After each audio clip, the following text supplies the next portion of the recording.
Welcome to KITO Podcast. My name is Eric Gitonga. Today I'm joined by Juliah Mukiri. Thank you for having me. Karibu. So today we're going to speak about quality of life. Quality of life covers many things, so we're going to touch on a little bit of quality of life. So we'll cover two things: commute and attitude. So probably you have had this experience. Let me take you through a scenario you may have experienced. You're seated in traffic. You're supposed to reach, your commute is supposed to take you probably 20 minutes, 30 minutes. But then you end up being in traffic for like 2 hours. How does that feel? It's tiring. It's tiring. annoying. Yeah. True. And by the time you're getting home, how is your energy? Very low. You just want to sit and do nothing. I agree. I've had those experiences, whether public commute or private means. My experience has been people are less courteous on the road, impatient. There's some road rage sometimes. Near miss, those small accidents that happen when people are all exhausted in the commute. And you cannot compare someone who usually commutes for an hour plus with someone who commutes for about 20 minutes on a regular basis. Definitely. The quality of life is not the same. It's not. You can't compare. You can't compare. What are some of the things you experience when you get home early and you have all the energy? You have enough time to rest. You have more time with your children if you have any. Yes. You have time for your spouse later on. Yes. Yeah, and you can help with a few chores here and there. Yeah, I agree. Basically, there is time for these other things. Yeah, I agree. And I'm sure you can relate with what we are talking about. So 11 years ago, I sat down, actually 2015, I sat down. It was January. I'd gone for a personal retreat and I sat down and computed how many hours I spent on the road. To my shock, the hours I spent on the road per year, out of 365 days, were about 65 days on the road. So this is 65 days of 8-hour day. I calculated 8-hour day because this is the active hours that I have for work. So I realized it was impacting my relationship with my family. So one of the things I did was made a drastic choice to reduce that number significantly. And immediately my family life improved. My business profits went up. Yeah, immediately. And I realized even as we are looking for property and where to live, sometimes we don't take into consideration the commute. Now, the commute can be a short distance but takes long, or a long distance and it takes a short time. But what we need to ask ourselves is, by the time you get home, how is your energy? How is your rest? How is, or when you get to the office in the morning, do you have to wake up very early? 3:30. Yeah. I mean, sometimes ask yourself, why own such a good home so far away from your workplace and not enjoy it? So there are many people around the world, not just in Kenya, who are in such predicament where they have such a nice home and they don't get to enjoy it because the commute is long, So research shows that stress levels affect even how long we live. The countries that experience the highest stress levels, in those countries, those people have the highest stress-related diseases and they have the higher death rate. So stress is related to commute. And that can affect the quality of life, and we cannot ignore that. Yeah. That makes sense. It makes sense. So the second aspect is the attitude. Yeah. Quality of life is also a matter of perception. Yeah. You could live far, but you might want to arrange your commute to be less strenuous. I know of people who, especially business owners, who will be home by 4.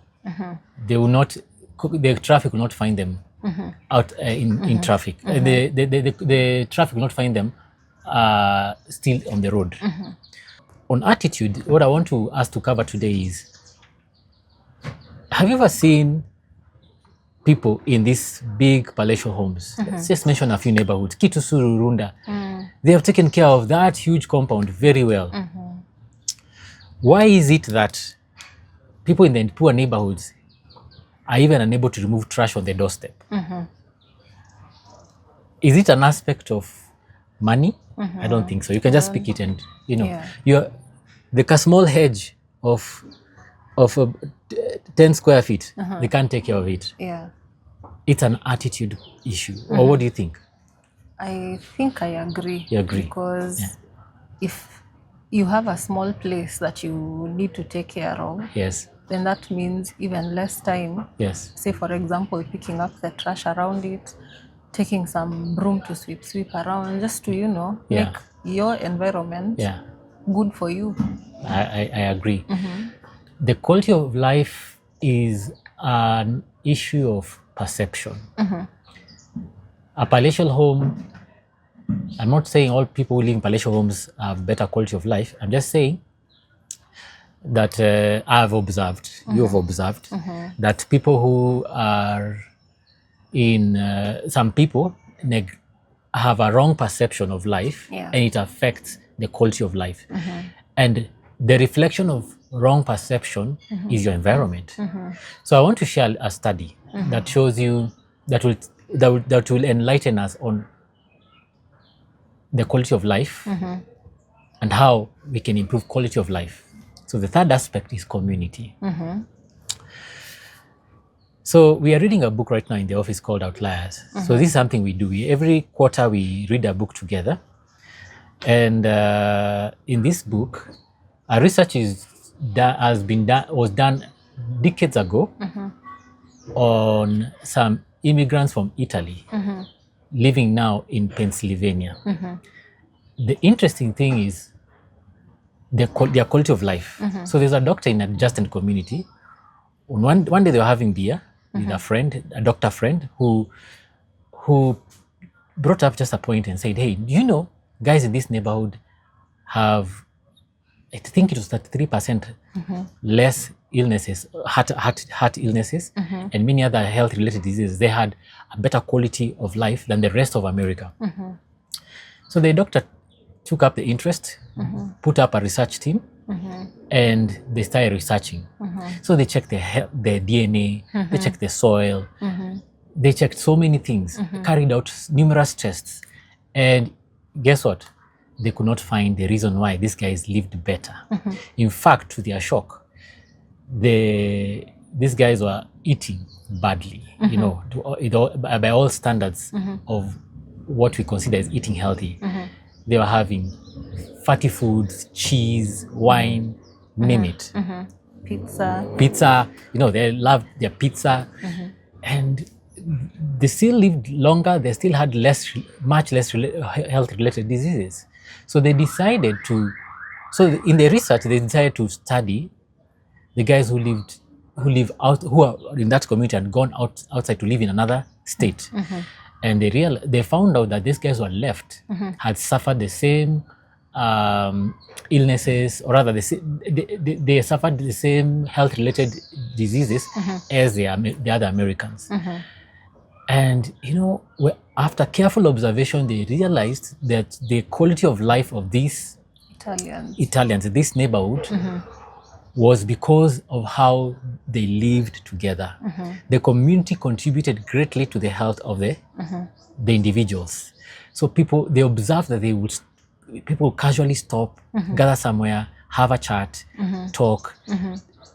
Families will help out each other. They live in communities. So you had your grandma living with you.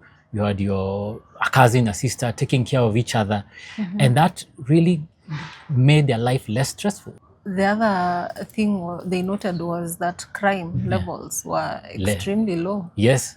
Yeah, because of that community. Yes. Crime was almost non-existent. Only just one or two very rare cases. And I wonder how we can have that here. We don't want our relatives at home. We don't want to live close to a brother or sister. But it's something worth considering. Maybe it's a challenge we should throw out to you there. How can you improve your quality of life? Is your commute one of the aspects you need to change? Is your attitude one of the aspects that you need to change, probably through personal development or religion? Is your community the other thing that you need to adjust? We'll be open for a discussion should you want to hear more about how commute can affect even where you choose to buy your property. But there are many other aspects. Until we meet again, thank you for listening to us.